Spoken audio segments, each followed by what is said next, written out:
proposition du docteur Marty maintenant. Jérôme. Alors, on vient de vivre, on vit une crise qui est l'aboutissement des erreurs des politiques sanitaires successives depuis 30 ans. On a un système qui a échoué parce qu'il est basé uniquement sur l'administration et sur Bercy, qui est en réalité le seul maître du ministère de la Santé aujourd'hui. Ce que l'on dit très simplement, et ce que je dis très simplement, c'est que la médecine est chose trop sérieuse pour être laissée au seul administratif et politique. Si on veut vraiment arriver à ne pas subir ce que l'on a subi là, il faut supprimer le ministère de la Santé qui manifestement ne sert à rien et le remplacer par un conseil du soin où on aura un ministre de la Santé aux côtés d'un représentant élu des patients et d'un représentant élu des soignants. Si tu avais eu ce triptyque, et ce triptyque, il faut le retrouver à chaque étage décisionnaire du soin, c'est-à-dire dans les agences régionales de santé, qu'il faut refaire avec ce triptyque, dans les hôpitaux, dans tout ce qui préside à l'organisation du soin, tu n'aurais pas eu de manque de masques, de manque de tests, etc. Parce que les soignants et les patients auraient dit attention, s'il arrive cette chose-là, il faut qu'on puisse prévoir, il faut tel type de matériel pour la médecine, il faut tel type de matériel pour les patients, etc. On ne peut pas laisser les seuls administratifs décider pour le soin. On voit les catastrophes que ça amène et on voit tout ce qu'on a subi dans la désagrégation et l'effondrement hospitalier public. Donc tu ne veux pas de regard comptable sur la santé. Je veux un triple regard, c'est-à-dire je veux un regard de ceux qui subissent le soin en quelque sorte, qui sont les patients, de ceux qui font le soin, qui sont en quelque sorte experts du soin, les soignants à tous leurs niveaux, pas que les médecins, les soignants à tous leurs niveaux, et puis l'administration qui est utile aussi. Mais il faut que les trois se parlent, et pour que les trois se parlent, il faut les obliger à s'entendre. Et pour les obliger à s'entendre, il faut que chacune des parties ait un droit d'opposition. À partir de là, le système n'avance que si les trois parties sont d'accord. Et là, tu arrives à avoir un cercle vertueux, un cercle de confiance, parce que là, tu vas avoir les soignants qui vont amener leur expertise, les patients qui vont amener leur expertise, et ils en ont, et puis l'administration qui va amener aussi son regard. Mais détaché d'un ministère qui soit dépendant du Premier ministre ou du ministère de l'économie ou des comptes. C'est le seul ministère qui doit être comme ça. Une cellule indépendante.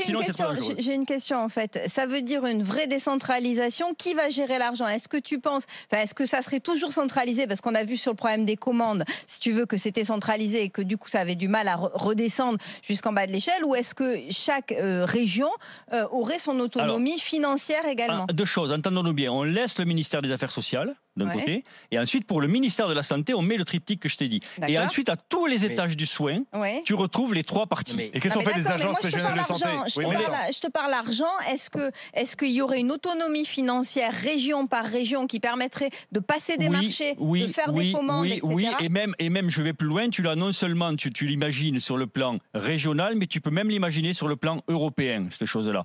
Parce qu'on ne peut pas imaginer demain avoir un système de santé qui est un système de santé français. Il faut qu'on ait un système de santé européen avec des passerelles, y compris pour la formation, la recherche, toutes ces choses-là. Et les agences régionales de santé, t'en fais quoi? On les refait, on les restructure complètement. Elles ne peuvent plus fonctionner comme elles marchent aujourd'hui. Ça a été le grand échec de cette crise, c'est venu des ARS. Chaque fois qu'on a eu besoin des ARS, alors elles ont fait du boulot, je ne vais pas dire qu'elles n'ont rien fait, mais quand on en a eu besoin, il n'y avait personne au bout du fil. C'était lent et lourd, comme on a dit. Lent et lourd, exactement. Non mais...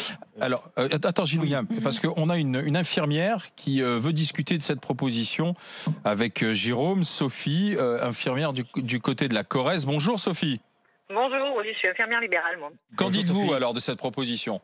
Alors moi, je suis d'accord avec lui sur beaucoup de choses. Alors moi, je dirais pas forcément supprimer le ministère de la Santé, je dirais laisser effectivement un cadre, par exemple, effectivement le ministère de la Santé, et avoir tous les professionnels qui sont autour, et pour que cette problématique soit gérée dans son ensemble et pas forcément que par des technocrates, tout simplement. Et les ARS, je suis d'accord aussi, parce que moi je suis en Corrèze, donc à Brive, et nous par exemple la région Aquitaine, au début du confinement, on a reçu un mail de l'ARS nous disant qu'on n'avait pas besoin pendant les soins de porter forcément les masques, sauf si on avait des patients contaminés.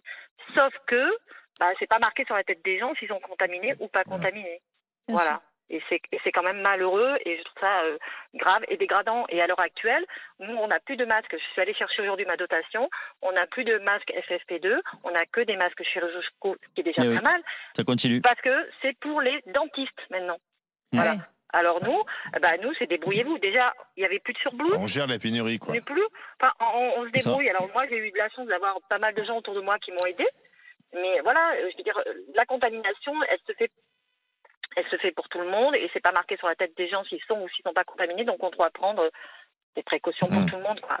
Voilà, moi je me douche 2 fois par jour, je me change 2 fois par jour quand je travaille.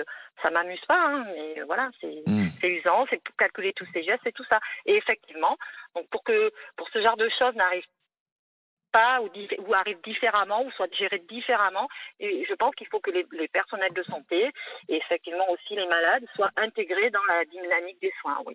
Parce que nous, à l'heure actuelle, moi je trouve que nous infirmières, on est un peu le parent pauvre du médical, c'est-à-dire qu'on nous écoute pas beaucoup.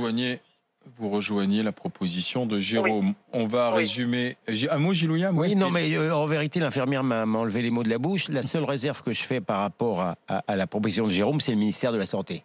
Je pense qu'il ne faut pas supprimer le ministère de la Santé. Je n'ai pas attendu la crise pour m'apercevoir que les ARS faisaient souvent des bêtises, et elles n'ont de régional que le nom, en vérité, très souvent. Bien sûr. Donc je nuance un petit peu.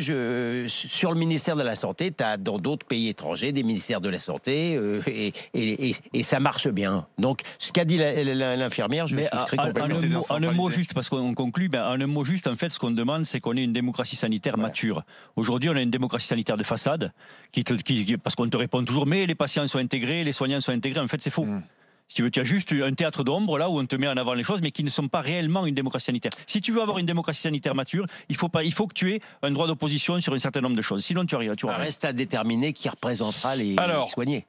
Vous votez pour ces 3 propositions formulées aujourd'hui par nos GG. Gilles William, fermer les frontières en cas de nouvelle crise sanitaire. Jérôme, suppression du ministère de la Santé, des ARS pour avoir plus d'efficacité. Jacques, supprimer les vols intérieurs au profit du train qui sont plus écologiques. C'est à vous de voter pour ces 3 propositions. Et lundi, on aura sélectionné les 5 qui feront l'objet d'une lettre ouverte directement adressée à l'Élysée, au président de la République.